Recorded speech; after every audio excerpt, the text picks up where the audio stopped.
All right, I am calling the Plan Commission for Monday, May 3rd, 2021 to order. Roll call, please. Trustee Judy Kettleboard, Here. Commissioner Duquette, Here. Commissioner Case, Here. Commissioner Johnson, Here. Commissioner Zander, Here. Trustee Brosius, Here. President Langfeld. Here. Stand for a pledge of allegiance.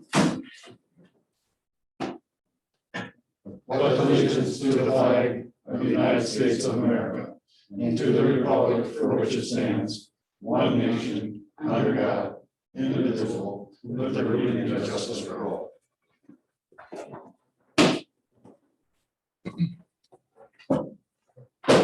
We're at public comment. This is an opportunity for anyone to address the Plan Commission on any issue. Please observe the time limit of 3 minutes. While the Plan Commission encourages input from residents, it may not discuss or act on any issue that is not duly noticed on the agenda. Do we have anybody? I did not receive any requests to be listed on the public comment list. Okay, and there's no one out there. We have a few, but I don't see that they have their hands raised. Okay. So we will go to general business. The first one is the update from Vanderwall and Associates. So I see that Mike is not with us this evening, but he did send an email here or a letter here to the village stating that he will be moving to part-time. And so we will have a new pair of planners that will be assigned to the village. Their names are Jeff Maloney and Ben Rohr. And they will transition through as Mike transitions to part-time. Mike will continue to handle the short-term projects. And Jeff and Ben will continue with the longer-term projects. If you have any questions, let me know. We can definitely reach out to Mike if you do. All right, thank you. Two, approval of the minutes from the April 5th, 2021 Plan Commission meeting. Do I have a motion? So moved. Do I have a second? Second. I have a motion and a second. Any discussion? All in favor, say aye. All opposed, say. Okay, number 3, zoning ordinance and map amendment for multiple properties within the village. You want to say anything, or do you want us to open up for public hearing right away? I think we can open up a public hearing and then I can speak about it in the Okay. public hearing. All right, do I have a motion to open up a public hearing? So moved. Do I have a second? I'll second. I have a motion and a second to go into public hearing. Any discussion? All in favor, say aye. All opposed, say. We're in public hearing. Okay, so within your packet, you should see a locator map or location map of the 4 properties that we will be amending with the zoning code amendment here and zoning map amendment. The first property is that of Creek Crossing at St. Francis. This includes single residential 5, duplex residential 6, multi-residential 6, and conservancy.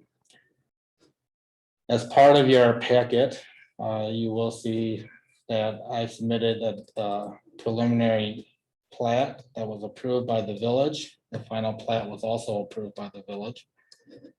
And I've listed, or I've highlighted the section that proposes the zoning for this plat.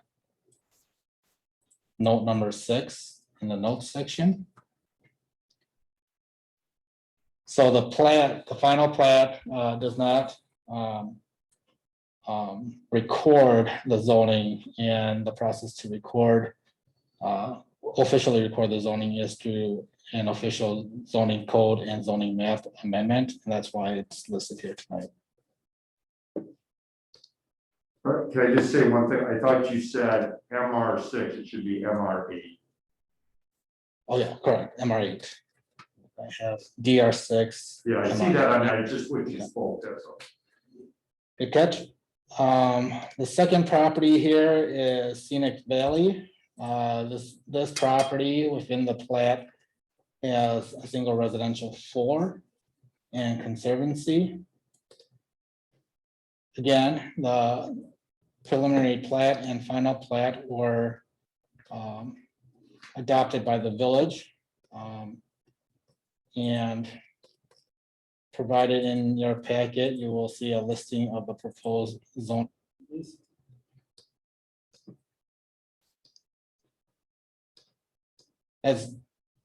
So in regards to Scenic Valley, there was a zoning code that was adopted in 2018 based off of a prior submitted preliminary plat.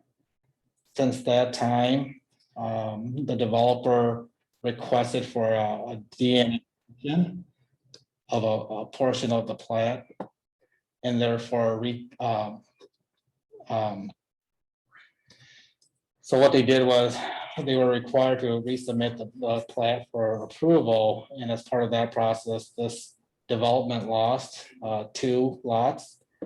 They reassigned, I think the significant one is lot 45, which turned from a residential, on paper, from a residential to a light industrial.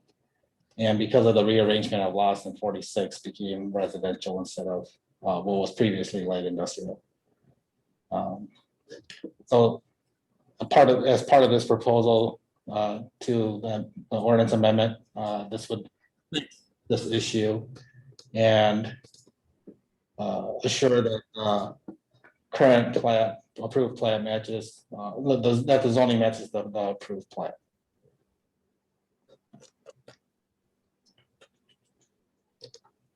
The third location and fourth locations are along Main Street.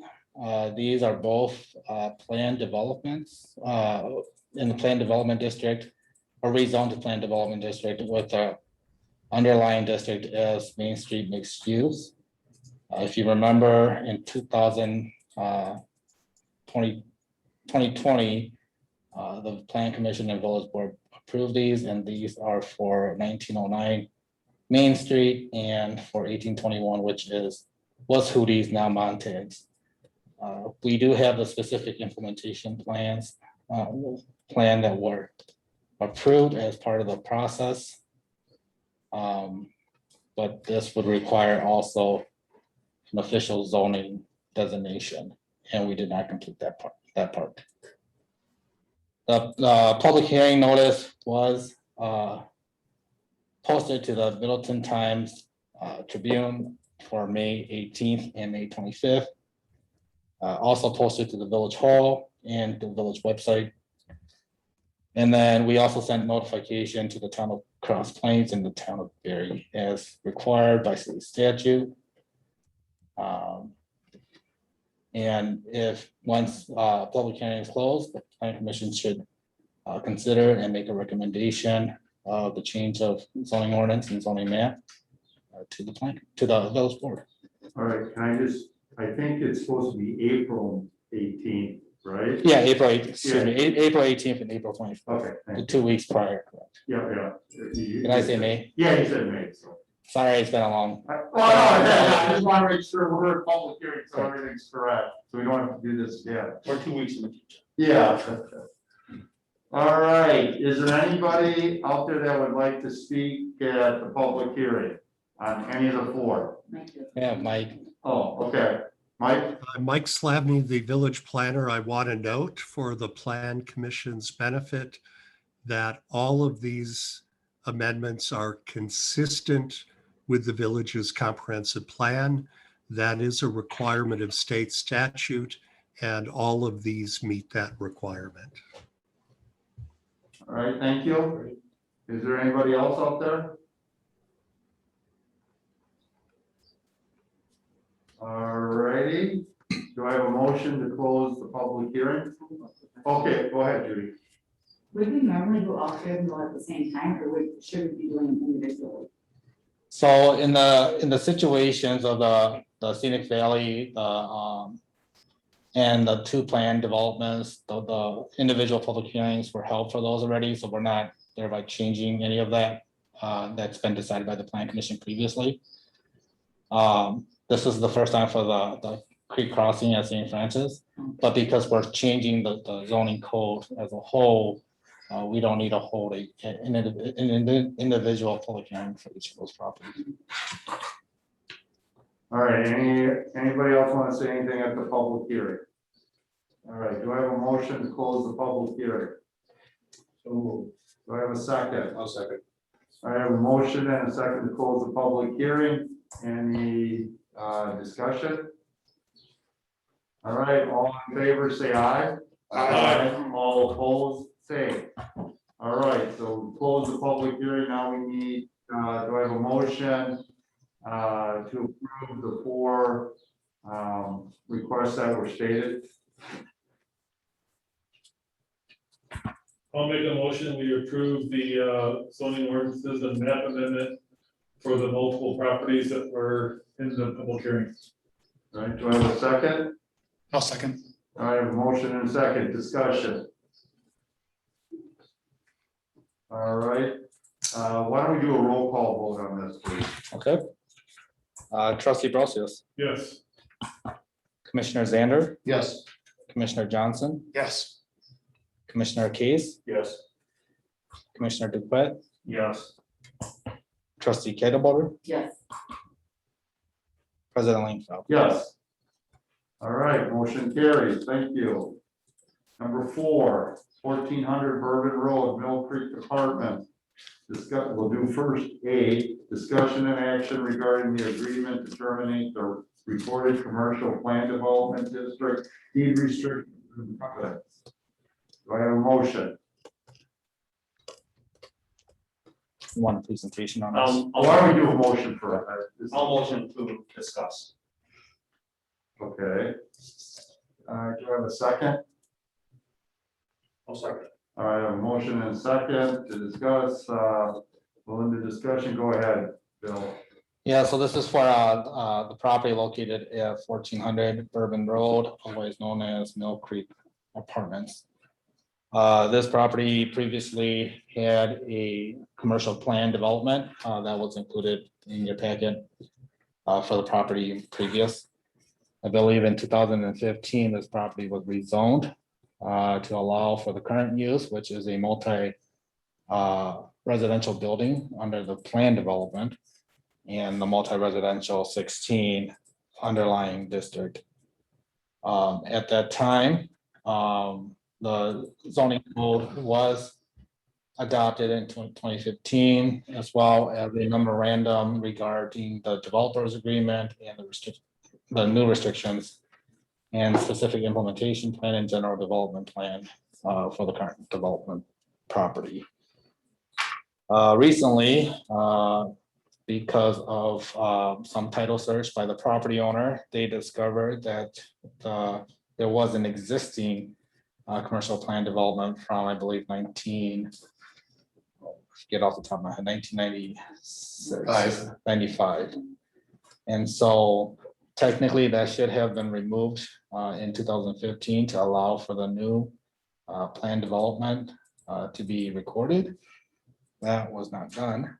And so the documents that you see in your packet this evening, one is an agreement to release the restrictive covenants and restrictions off the previous property or the previous plan on the current property.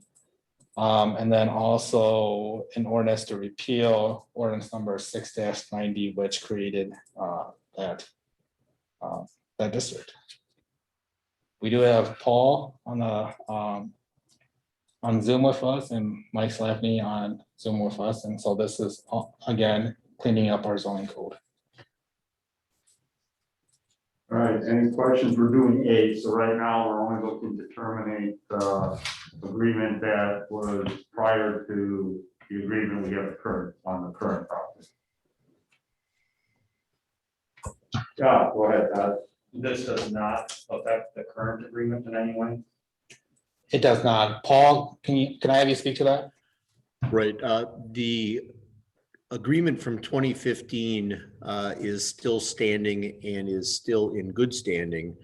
And Bill accurately reflected that this is strictly a cleanup of trying to remove all of the impediments, I guess is what I'll call them, to the property that were in place before the 2015 agreement came around.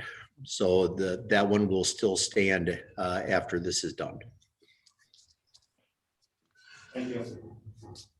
Bill? So this was just missed then in 2015, and that's because I know we rezoned that whole property, right? I don't necessarily, I guess I'm not sure if it was missed or probably more accurately at the time, not concerned with. Because this has been, this property's been looked at and reviewed several times in the last several years, and it was this particular lender and or title company that raised the concern and wanted it cleaned up. So I think it's been there all along, and I think we've known about it, just didn't really feel the need to do anything about it until it was requested now. Oh, okay, thank you. Anybody else? All right, let's, we have a motion and a second, closing discussion. So let's just do a verbal vote. All in favor of terminating the agreement, say aye. Aye. Aye. Opposed, same, so moved. So I have a motion for number B, discussion and possible action regarding an ordinance to repeal ordinance number 6-90. I'll make a motion to repeal ordinance number 6-90. Do I have a second? I'll second. Any discussion on this? All right, all in favor, say aye. Aye. All opposed, same. So moved. All right, thank you. All right, we're at discussion on conditional use and zoning code. You know, I guess I'd like, were we able to share our discussions with Mike? Yes, yeah, I Okay. relayed that information to Mike shortly after our most recent meeting. Was he gone? Mike Slavny, Yeah. yeah, he's here now. Yeah, he's on. Oh, okay. I like to hear his response on what he thinks about our ideas before we move on. I thought your ideas from your last meeting were fine. There was one exception, and that is that we have to comply with state statutes for community living arrangements. And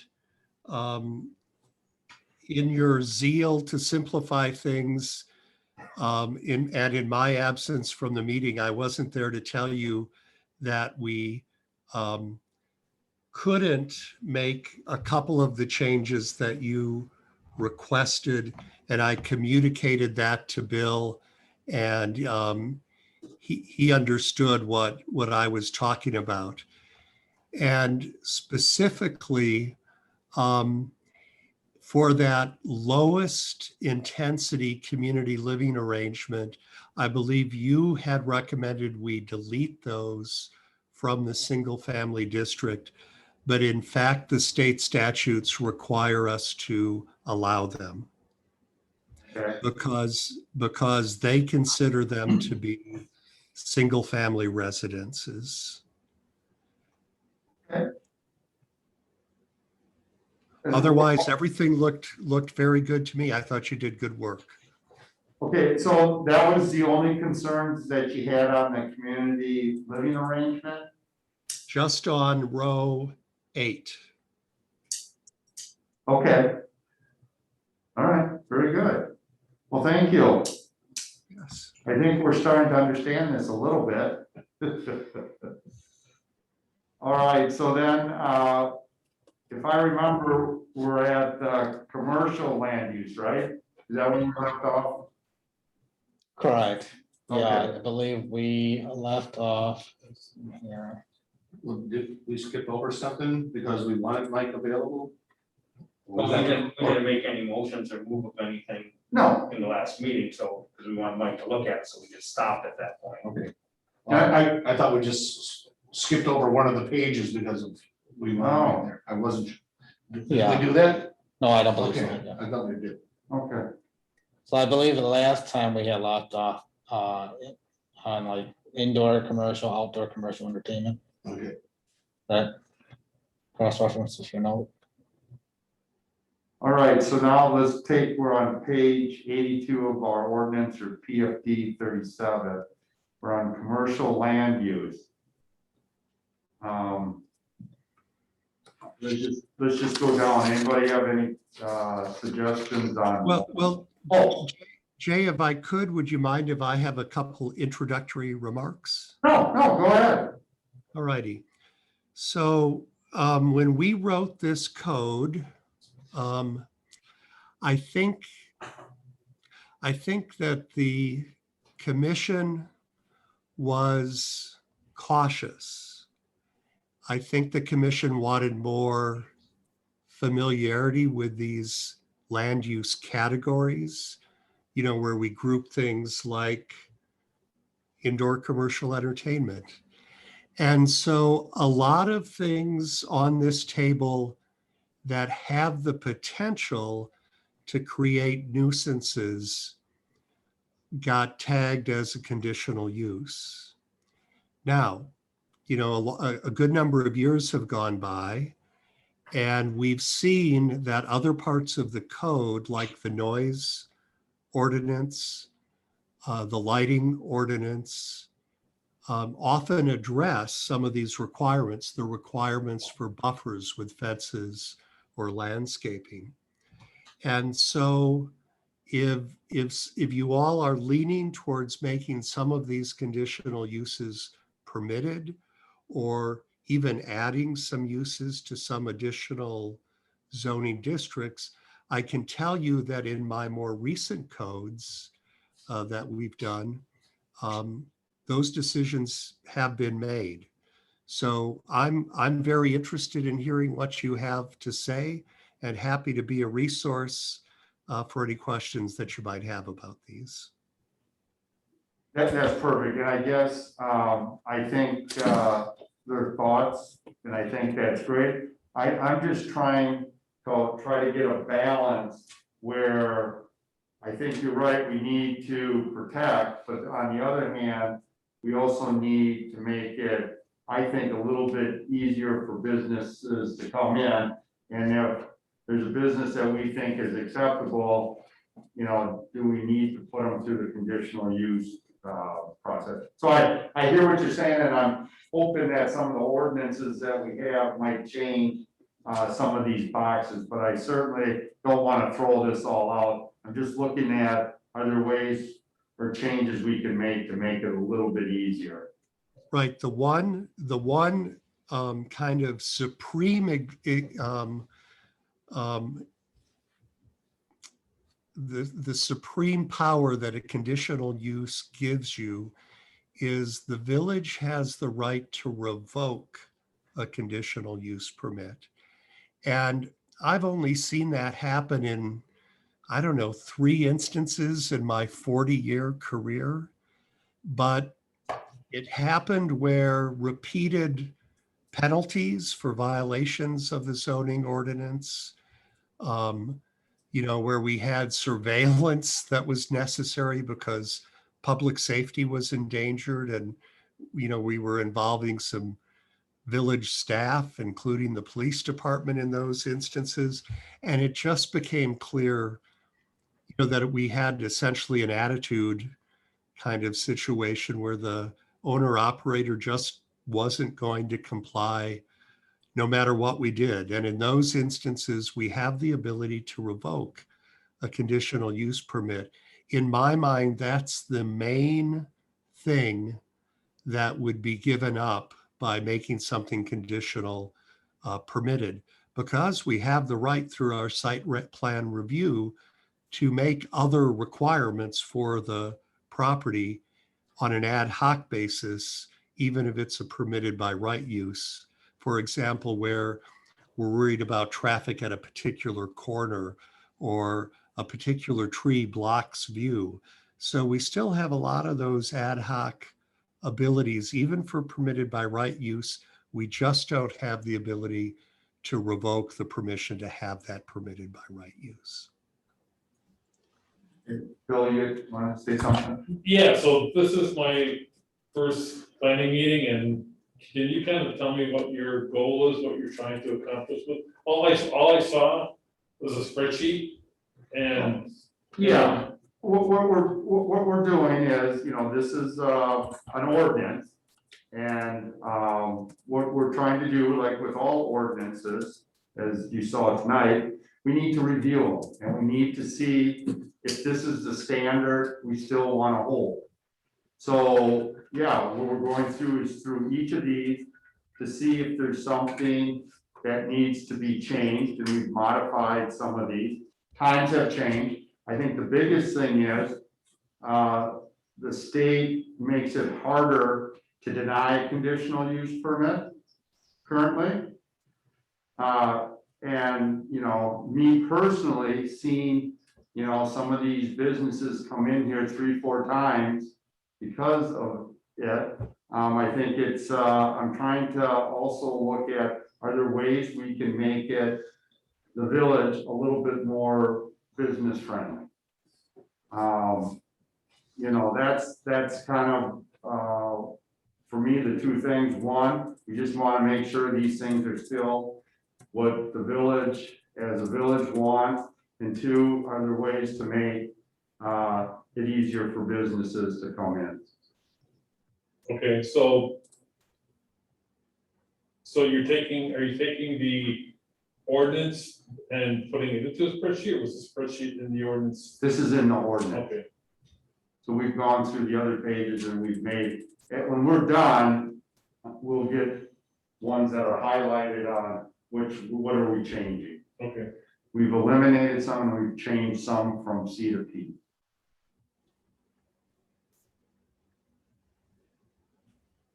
So if I may add, Yeah, go ahead, in Bill. addition to that, Bill, so last year the village board adopted a revision to the zoning code to update the approval process for the conditional use permit.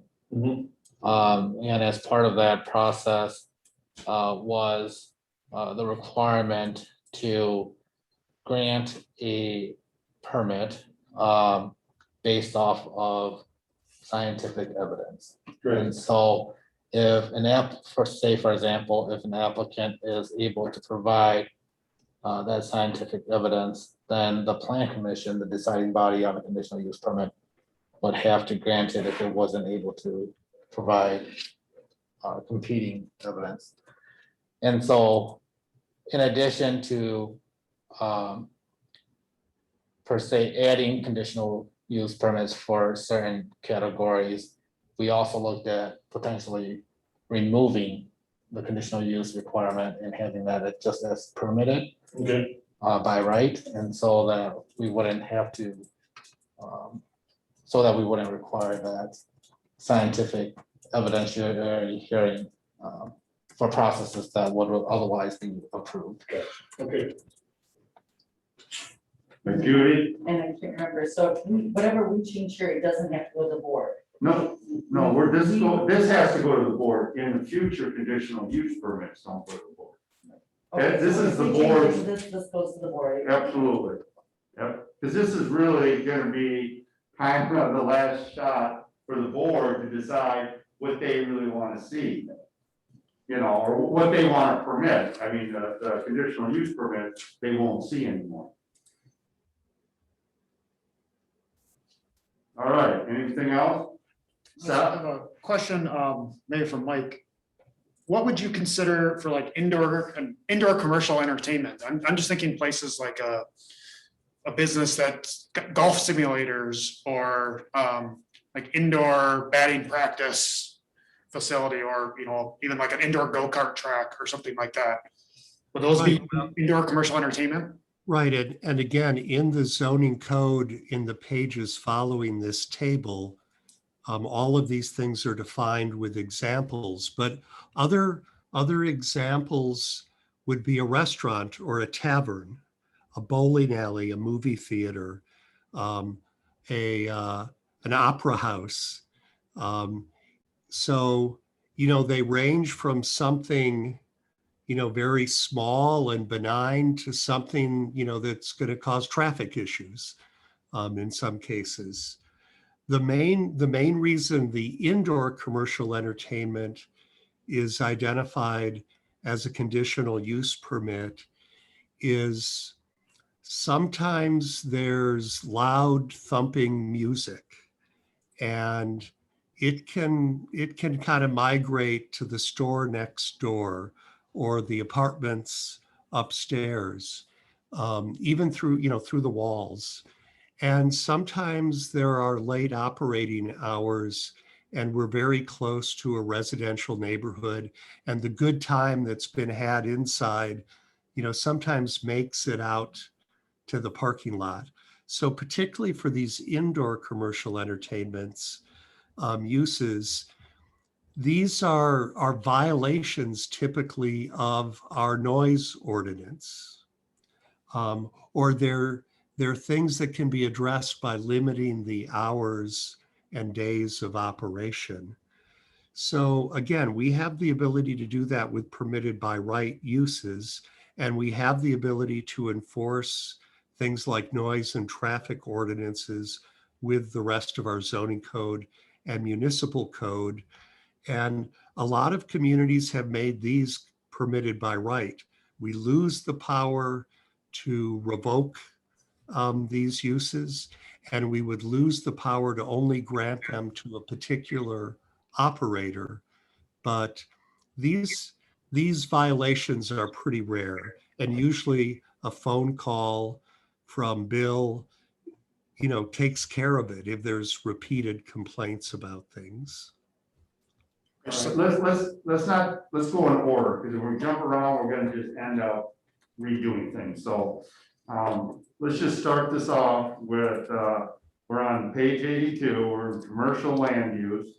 The first one is office. Right now it's permitted, well, you can read it, I'm not gonna read it to you. Does anybody have any reason to make any type of change to that one? All right, number 2, it's personal or professional service. Again, it's the same categories, all Ps. And these are by appointment kind of professional services or personal services. Okay, thank you. All right, number 3, indoor sales or service. Anybody see any changes in that? Okay, so now we're at outdoor display. There's a conditional use for community mixed and Main Street mixed use. Right now, there would be a conditional use permit. Everybody okay with that? What kinds of things would fall under? So these would be taking things that are normally displayed indoors and displaying them outdoors. And so the most common example are gas stations who want to have their propane rack outside and maybe have bags of water softener salt or snow melt salt at the end of the aisles. Every now and then it's bags of potting soil.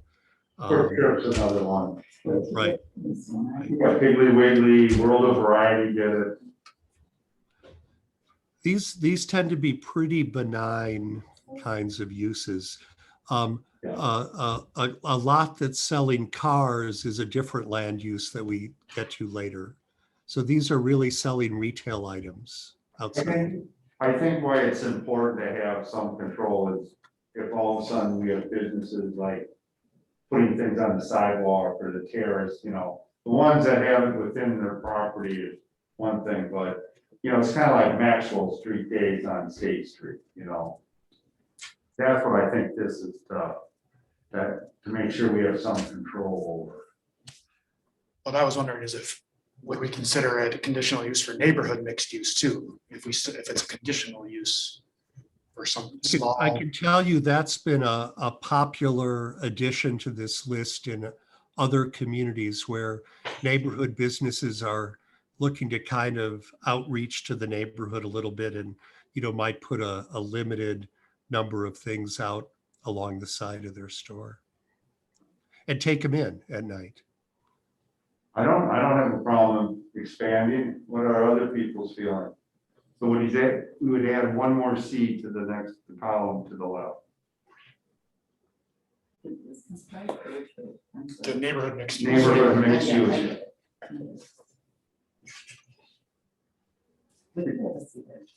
Anybody have a objection to that? No.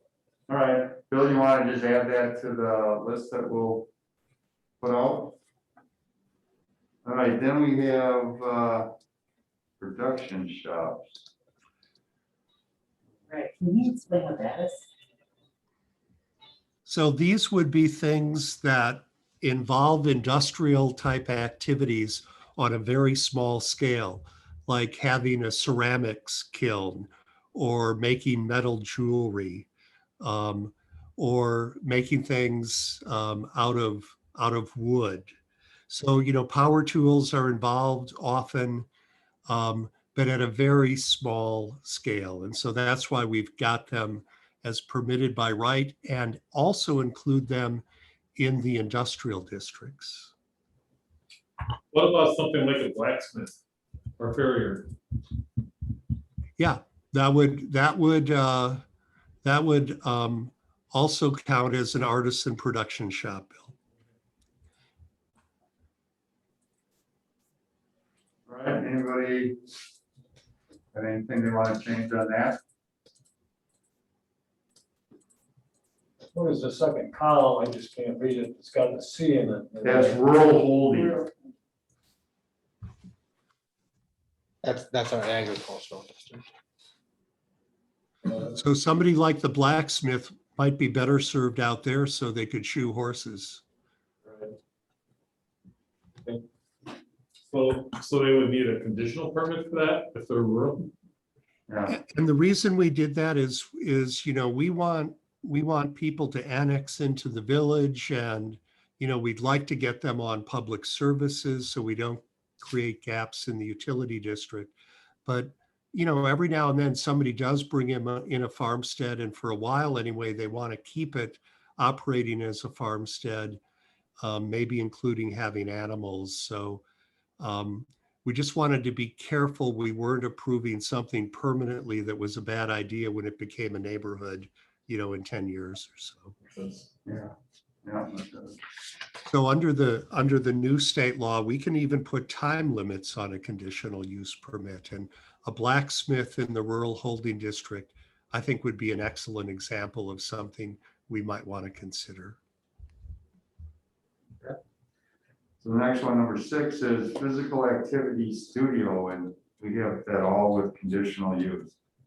Right, so these are yoga studios, dance studios, karate studios, and all of the gyms that we have. And so the only reason these are really conditional uses is they have peak hours before and after dinner, and there's often loud thumping music. And again, it's supposed to comply with our noise code. So we do have a way to deal with that. And I can tell you a good number of communities have made these permitted by right. I think they should be, by right. The only one I would, The neighborhood. yeah, that's the only one that I would wonder if we should keep a C. Okay. What are people's feeling on that? We would turn the first one for neighborhood mix, keep that a C, and then a neighborhood would be a C. Community, Main Street, business would all be P. What's the difference between neighborhood and community? So the neighborhood mixed use would be a small scale store. And we've got a couple of examples, or office. We've got a couple of examples of those in the village, not many. And, the community mixed use would be a larger, would have a store that could get larger. There's a 5,000 square foot cap on the neighborhood store. So like the dentist over there off of Church Street would be a neighborhood. That's correct. Okay. Good, but I'm sorry. Mike, have you seen communities start allowing more of these in the industrial districts? I have in the light industrial districts and in business parks, but the general industrial district and the mineral extraction, we tend to have a lot of really heavy truck traffic, and often, kids are being taught at these facilities. So we tend to not see them in the general industrial or the mineral extraction. But the light industrial, in many cases, they've got the perfect setup because, this could be, for example, an indoor sports facility, and you need those high ceilings. Right, that's what I was thinking of when I asked the previous question, was some of those kinds of places seem to be often in light industrial parks for size and or noise reasons. Or just because they need a tenant, right? And yeah, they're very common, I think. Right, so are you suggesting we put a P there? Or at least a C to be consistent with the other ones. No, we're looking to change the other three of them. Okay, That's what flavor I'm getting from the group. We keep it C for neighborhood, community, Main Street and business park, we would go to P. yeah, for 6, I think either way, for 7, which will be next, So different, but yeah. So do you want to make it conditional, or do you want to permit it by right, like industrial? For something like 6, or if we're talking karate studios and stuff Yeah. like that, yeah, I think I could go either way, but I think Yeah. P would be appropriate as well. all right, is everybody good with that? Yeah. All right, so now we're at 7, indoor commercial entertainment. This just seems like such a broad one. I'm wondering if we need to keep it as is. There's such a variety. Well, I don't have an issue with keeping it C, but would we consider adding light industrial to these as well? For something like Well, an indoor go-kart track or I guess I don't have a problem. It's still a conditional use. I don't know. C's is an issue. Huh? I don't think adding any C's is an issue, because it's still conditional. Right, the only problem is, remember, the standard is much higher for us to say no. But you're right, we can offer the conditional as long as we have reasonable conditions. Yeah. So is everybody saying we'll keep it as is, but add C to the light industrial? Is that what I'm hearing? I think so. Okay. All right. Number 8, outdoor commercial entertainment. Right, so these would be an outdoor go-kart track or mini golf or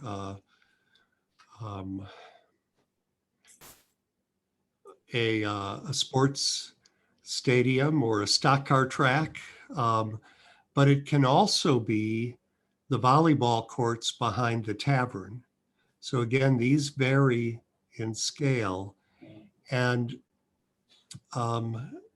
most of the communities that we've written codes for recently have kept these as conditional uses, but because they want that ability to revoke, that sometimes these are problems. That's the only way to get them to comply, is to shut them down. Can we be consistent and add light industrial to this? Yeah, yeah, keep it a C, but just add. Yeah, I agree with you there. Yeah. So number 8, we're going to keep as it's written here and add a C to light industrial. That's what we're looking at. Good. All right. In-vehicle sales or service. So these are drive-throughs, drive in and out,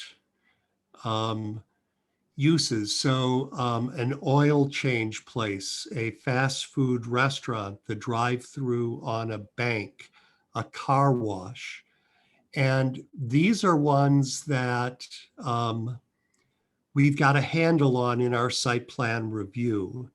And a lot of communities have felt comfortable making these Ps. We have Brian Berquist with Town and Country who can give us, the same kind of engineering review they would get in Madison or Middleton. And a lot of communities have felt more comfortable with these being permitted. Boy, but why don't they have it in a business That's- park? That was my I question. was gonna add business park and even light industry, just in case, I mean, I can see a bank wanting to go into a business park. right? No, I would add. And would like a McDonald's be able to go into a neighborhood mixed use, or is that too big? They're usually too big. Okay, because that would be one thing I wouldn't want. Okay. Well, what are people's feelings, and add those two categories with a C? Jim, All right. Group daycare center. Right, so that's a definition provided by the state. And these would be daycare centers with, I think it's more than 16 kids. So this is a larger daycare center that's definitely a commercial operation. Most communities now allow these permitted by right. They want to encourage them. And there's peak traffic. And you need to keep the kids safe, but I think the science has evolved on how to do both of those things. Even the kids don't make all that much noise when they're outside, even if it bumps up against a neighborhood. But this was one of those where we took kind of the cautious route and made them conditional uses. But recently, communities have been allowing these by right. this would also be adult daycare also, right? Or is it just child daycare? No, this would be adult daycare also. If the adults are then going home, it would fall into this category. Okay, I turn those to P. I would think everyone would like industrial. A lot of daycare with children. You think about big, well, a lot of. Business park, yes, but the light industrial. Oh, I see what you're saying. I would think keep that conditional, just to make sure we can keep enough setback for the kids. makes sense to me. Yeah, I'm just thinking like, if PI all of a sudden wanted to offer daycare for their employees.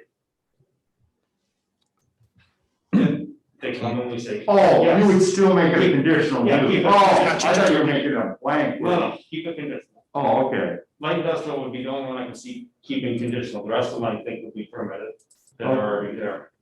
All right, how is that? Is it, everybody good with that? All right. Commercial animal boarding daycare. Right, so this would be a kennel, or, we're seeing dog daycare centers. They often go in old shopping centers. So anyway, the only real issue here is barking outdoors. Yeah. I kind of like to keep that as is. No, we actually have an ordinance for dogs barking that you have to keep your animals under control.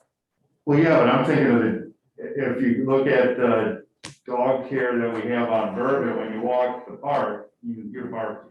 Yeah. And I don't think I'd want that near a home. There it's fine, because it's a park and a street and businesses, but some of these are put, I wouldn't want it where the dentist office is, for example. On Church Street, right? Correct. So So, anything Main Street is not that Main Street mixed use. Yeah, because they didn't want it on Main Street at all. I'm okay with that. but I mean, for general industrial, light industrial, wouldn't it be, permit there? I mean, it's out of I think Yeah, there's one in Middleton that has it right in the light industrial area. Off of Airport Road. Yeah, I'm not saying that you want, but the question is, do you want them to automatically be able to do it, or do you want it to be conditional, so you can have some control over, like the size of it, I don't know, when you're dealing, you know, to me, the barking dog, that can annoy people even in their office, I don't know, I guess I kind of like it on this one, C's, because I really would like to know the size of them, Well, that's fine. you know. But that's just me, I don't know what everybody else is feeling. So we good keeping that as is? Yeah. Yeah. All right, bed and breakfast. So let me explain what a bed and breakfast is under state law. It's very narrowly defined.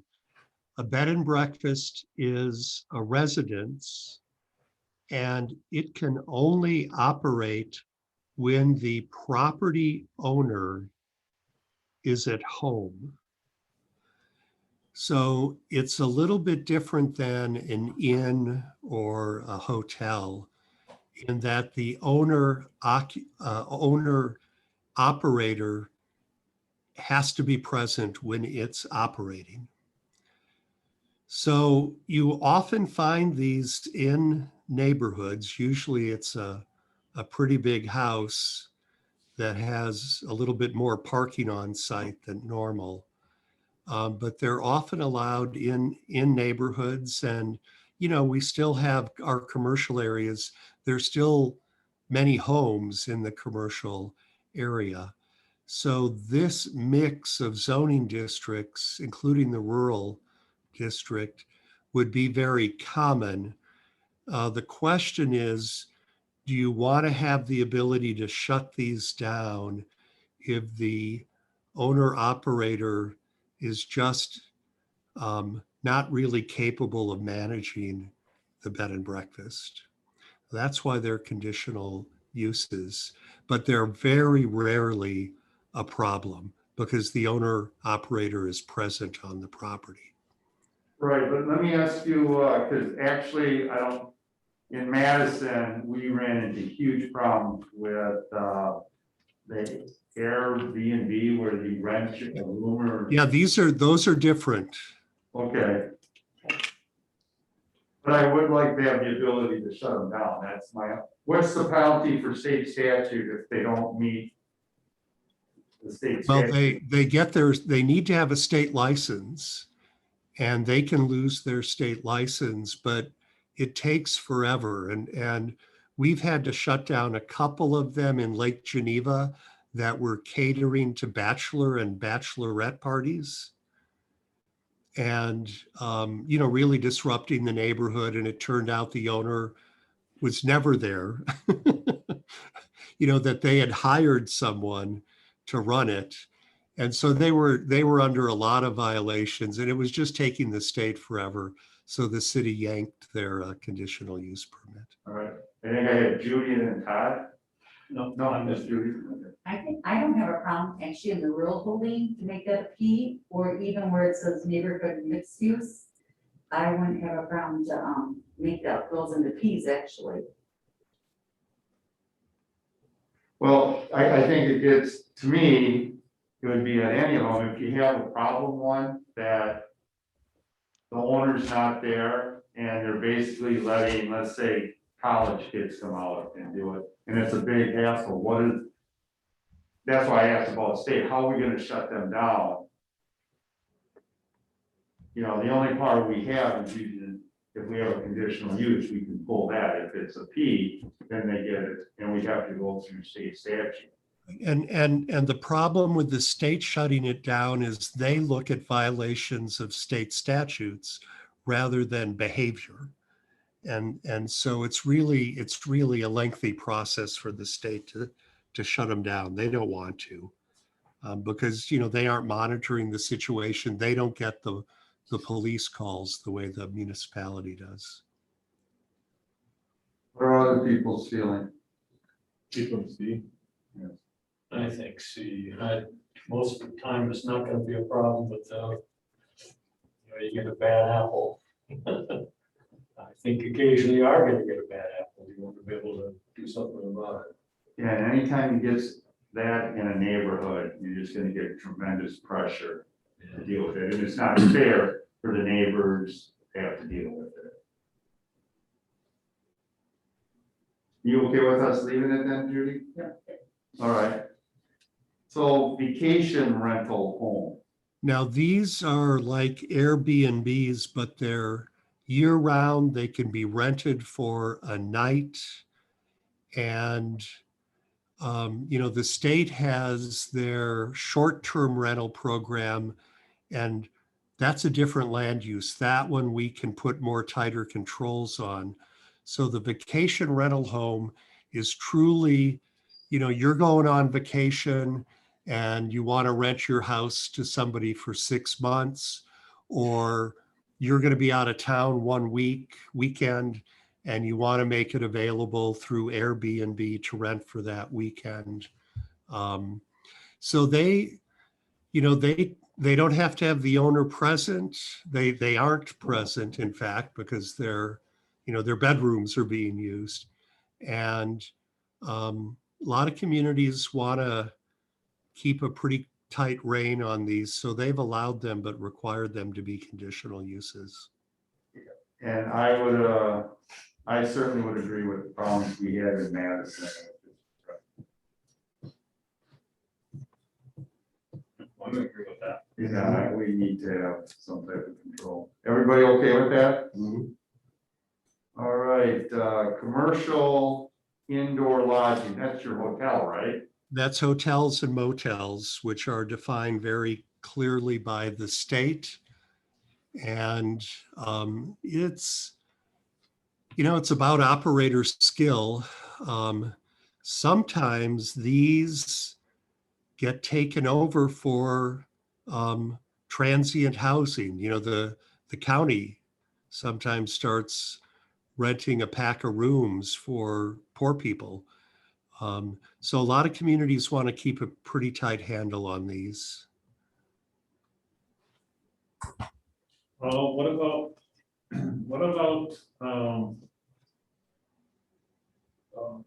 adding light industrial, and how come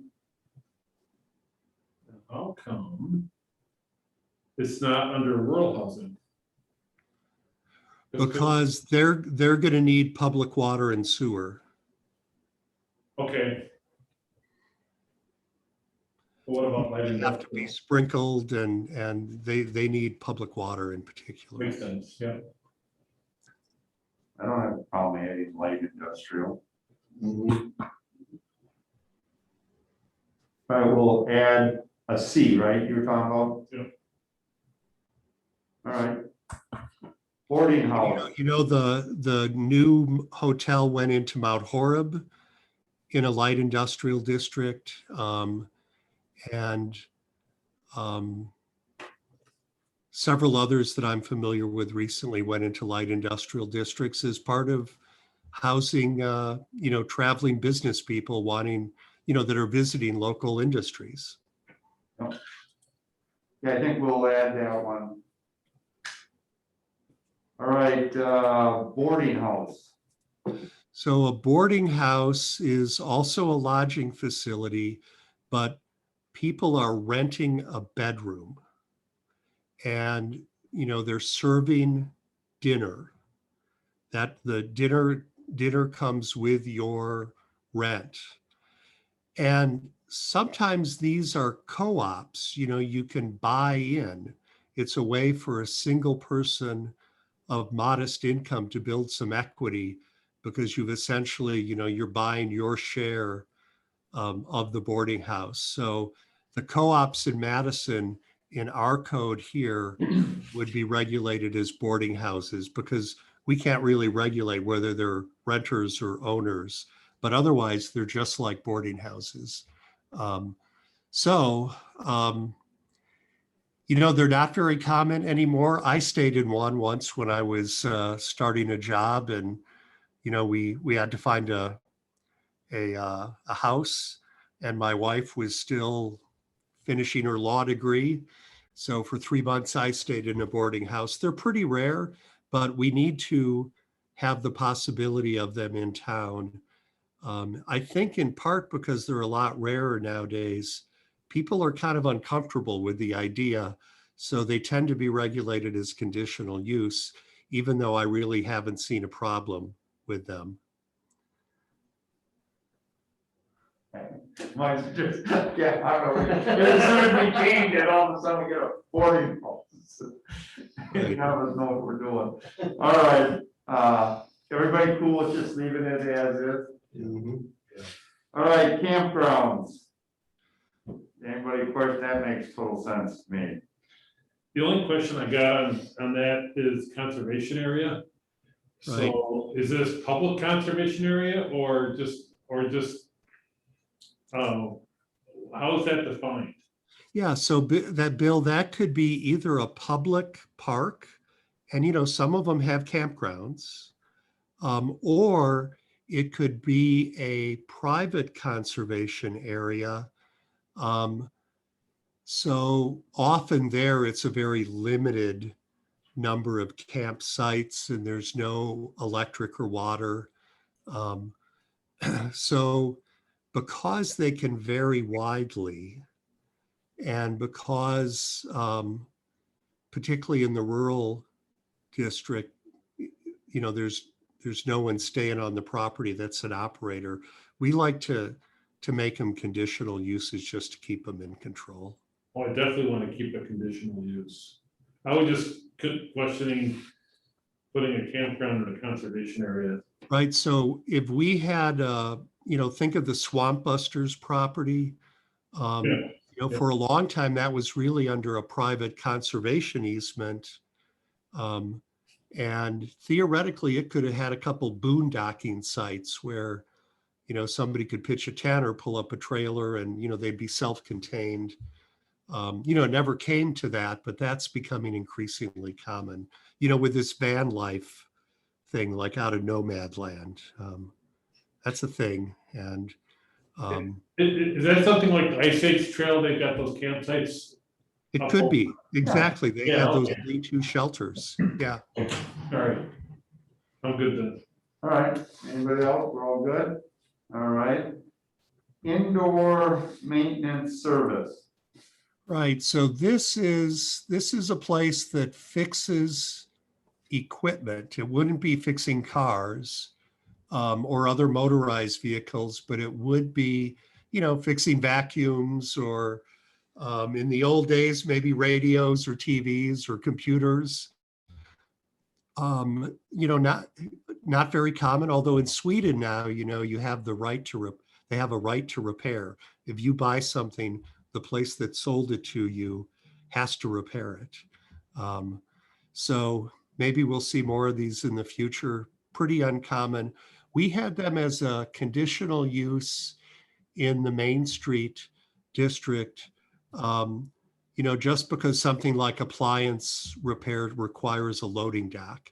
And we wanted to make sure we had control over where the loading dock was facing.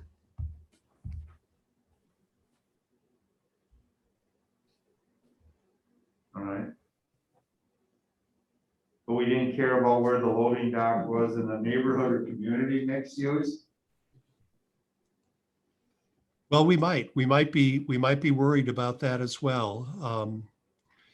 Maybe that was a bad example. We have, site plan control over those. I wish I hadn't said that. That's all right. Because I'm just wondering, and I guess you could still do it as on Main Street, but I could see a small business, fixing cell phones or computers. And I don't have a problem with that type of business. Yeah, so what do you think is the big reason to keep that a C and not make it a P for Main Street? We in the downtown, we have control over where loading docks go.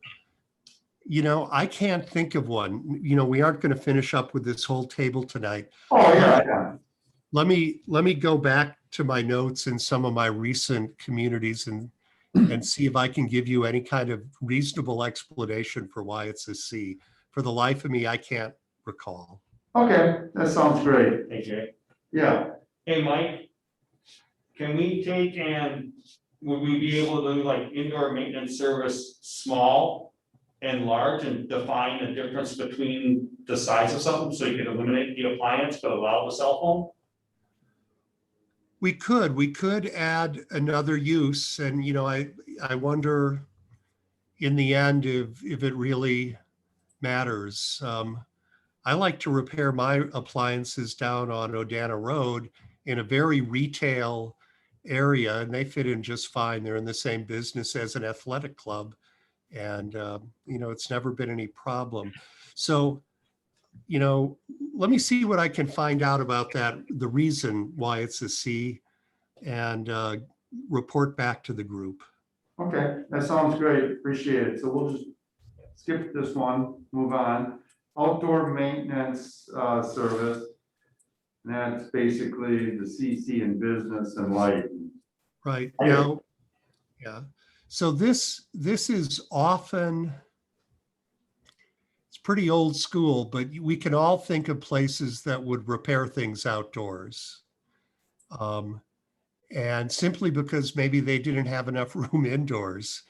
And, it's often noisy and people are banging on stuff, or, I'd be swearing.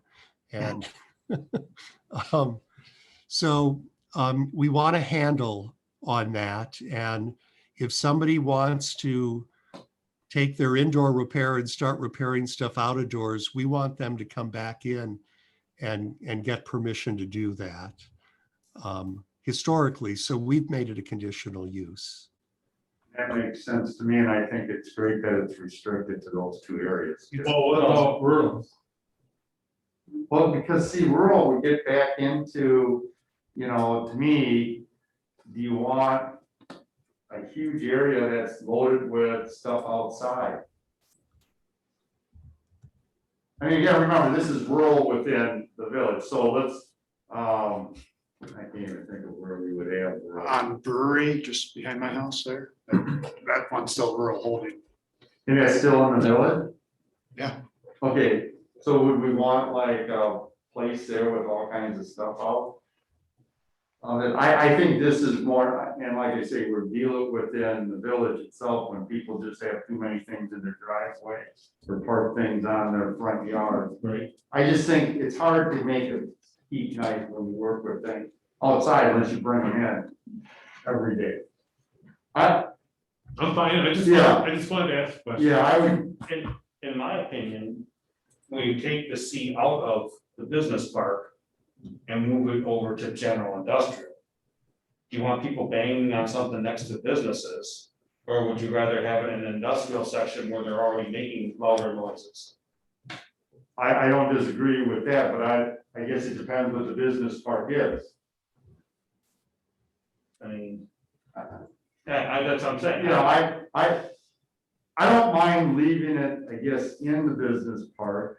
I don't know. I mean, to be honest with you, I think, the odds of us getting a business park is in the near future is not that great. Yeah, so, I'm sure this will be reviewed at another time, but, I don't mind, Billy, you wanna say something? Just a quick correction, that it's not a new business park, but it's zoned as business park. So Oh, that's true. there's a couple of properties in town here that are zoned as business. That's true. Thank you. That's a good point. Right, the whole west end of Bourbon is all business park. Yeah, so. I guess I'd keep it the same. If you want to expand it into general industrial, but I'm okay with that. I don't know if that business would fit in there. Is that what you're suggesting? Well, that's, I mean, I looked at it, I mean, I don't know, what are they going to be repairing? I mean, it could be from anything from, a crane to a large tractor. Well, it wouldn't be anything with a motor. So those are coming down. That's later. Those are the next three. But even if it's, let's just go with appliances, since that's been an example. Do you wanna see where there's an acre full of refrigerators and freezers sitting out there? No. No, I don't, I agree. Other people's thoughts? So I'm hearing leave it as is or add a C to general industrial. I would say it's C to general industrial. Okay, So Mike, where does a junkyard come into play? You know, a place that takes So- old vehicles, old appliances and just recycles them and, On the next page, I think, okay, we have storage uses. So if it's a clean junkyard, it might go there, but if it's a traditional junkyard, it would be at the bottom of the next page yeah. under extraction and disposal. oh, got it, okay, I see it. Okay, thank you. You bet. I just wanted to make sure it wasn't in that grouping. No, not in there. All right, so I have a suggestion to add a C to general industrial. Everybody good with that? All right, we'll do that. So now we have vehicle sales. Right now, it's conditional use only at community mixed use. So if they wanna do it on Main Street, I mean, I thought we had one on yeah, Main Street. I was saying, why is it on Main Street or even, I don't know, general, I don't know. Incredible cars. Well, that's commercial. So, Publishers on Main Street. Kelchers is on Main Street, but I But believe no, that's a What's the commercial. limit? Alan Kelchers is in the mixed use though. Yeah, so this, again, this is zoning, not what's on Main Street. This is if that parcel is zoned. Because mixed use is further down, I believe. yeah, but oh, you're saying that there's zone mixed use? I believe so, correct. Okay, so all Main Street, both where the used dealership is, okay. What about on KP? I mean, That's, that's It was a one Smith's is on- of Right, yeah, that's in a either industrial or business park zoning district right now. Yeah, just give them a minute. Give me a minute here. Let me pull this up. but I guess the concept, I think we'd want control of that. Yeah, absolutely. But on Main Street, we should put a C on Main Street or no? Because there isn't one. is there? But I think, Well, that's Main That's- Street mixed use. It's not all of Main Street, that's just in the mixed use zone section. yeah, But I think I still would want it wherever it goes. on Main Street. okay. Or they're just not permitted in the mixed use section. So if you look at the history of geography, and how towns and cities were built, most car dealers were always on the outskirts of town, and they eventually got consumed to be in town as the town or village grew to a larger community. So, I mean, that's what we're seeing today, right? We have 3 car dealerships. They're kind of on the outskirts-ish of town, but they're starting to kind of blend into the center of town. So I think that's something that we need to at least address. So currently the 3 dealerships, Incredible Cars and Kelchers are in the commercial mixed use. Okay. The Smith is in the light industrial. Yes, we should have. like- Yeah, I guess we should really, so they're.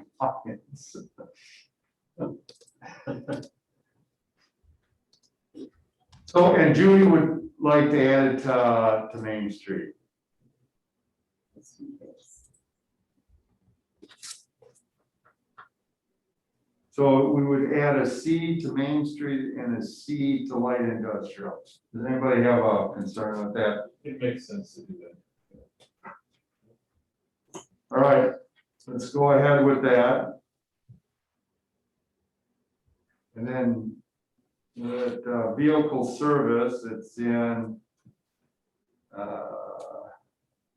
community mixed use, and then in general industrial. And I'm guessing that is in case we have a big company come in that works on like diesels or, Well, actually, Culture's Garage does well, consider this a snack. Well, no, I wanna ask Mike, what's the difference between service and the next one that's just vehicle repair? Right, so vehicle service would be installing stereos or tinting windows, detailing.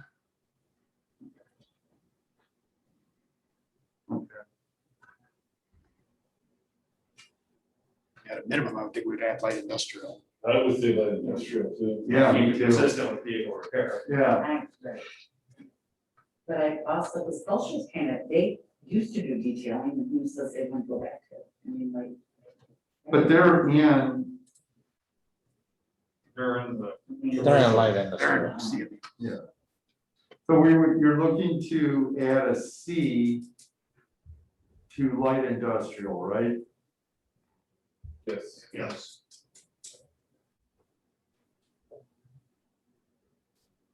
Okay.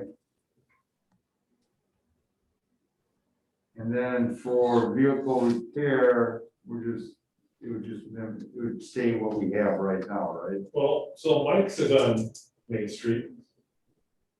And Chester's is on Bourbon, what's that considered? Chester's does. They're light industrial ones, they're not. And PD. Yeah, Chester's would be PD. Mike's would be mainstream mixed use. Well, then we should probably bring that over, right? Mhm. So for service and repairs, we would put Cs for, well, basically, we're gonna, yeah, we put Cs for Main Street, for both vehicle service and vehicle repair, because we already did vehicle sales, and that usually ties in, right? And then put a C for vehicle service in light industrial. Is that, am I capturing everything? I think you got it. And we'll have a chance to look at all this once we're all done. Okay, does that make sense, everybody? Yeah. All right.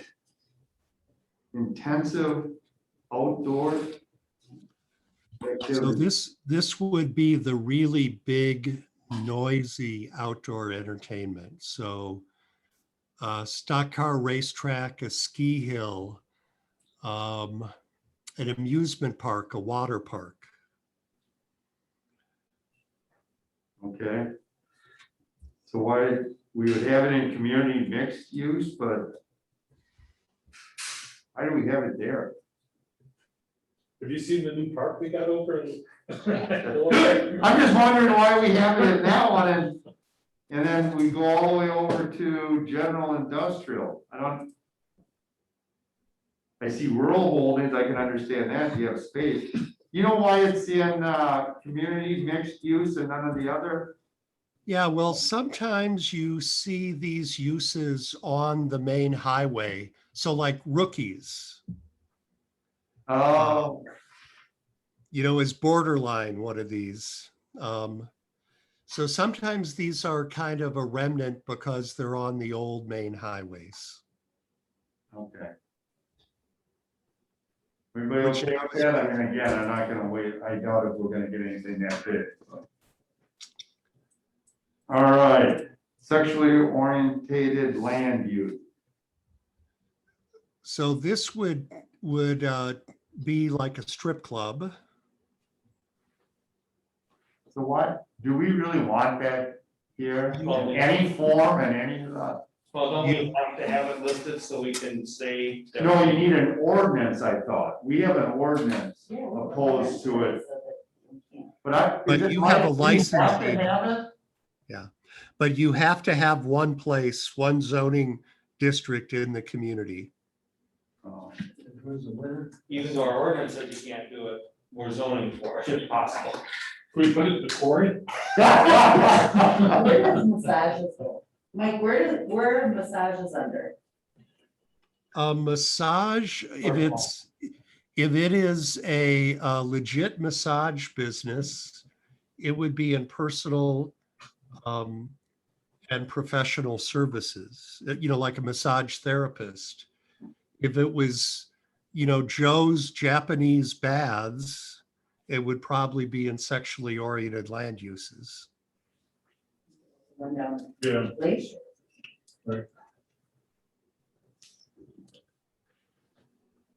All right, we're all good with that? Well, this is, we're gonna, What category is that? The C is in the, that's in the. general industrial. General industrial. We could move it to mineral extraction. Well, I don't think we have that, do we? We have mineral extraction, But- but it doesn't make sense to. No, and our luck is someone will go up into lot 45 of shops and put one up there in the morning. Well, let's just leave it where it's at. I think that's a good spot. Everybody good with that? Yeah. Well, we're gonna end that. Next meeting, we'll do the next page. All right. And Mike, will you let your counterparts know what we're doing with this so they can kind of help us through it? Will do. So we'll hit page 83 at the next meeting. Very good. Hey, Mike, this is Bill. So I think you missed it, but at the very beginning, I gave an update on the transition there. Anything you would like to add? Well, I'm going part-time in August. I'm not fully retiring. And it's mainly because I want to do a lot of traveling. And, I've got 3 successors that I've groomed over the years, including Ben Rohr. So I'm going to remain available for services to the village. And, there are things that I know that, a few things that they don't.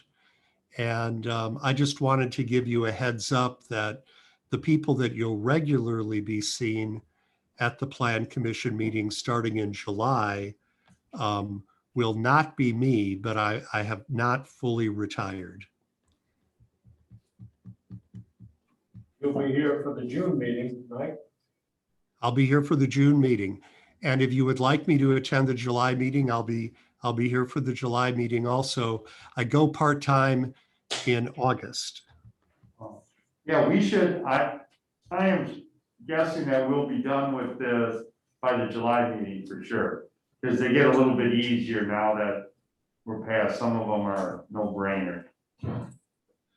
Right, but in any case, if we wanted to keep doing this, I'm sure you do, in August and September, I'll still be available to attend the meetings. Oh, okay, great. All right, thanks, Mike. Yeah, thank you. All right. Do I have a motion to adjourn? I'll motion to adjourn. Second. I have a motion and a second to adjourn. All in favor, say aye. All opposed, same. No move. Thank you very much. So welcome Seth and Bill. Thank you. First meeting, how was it?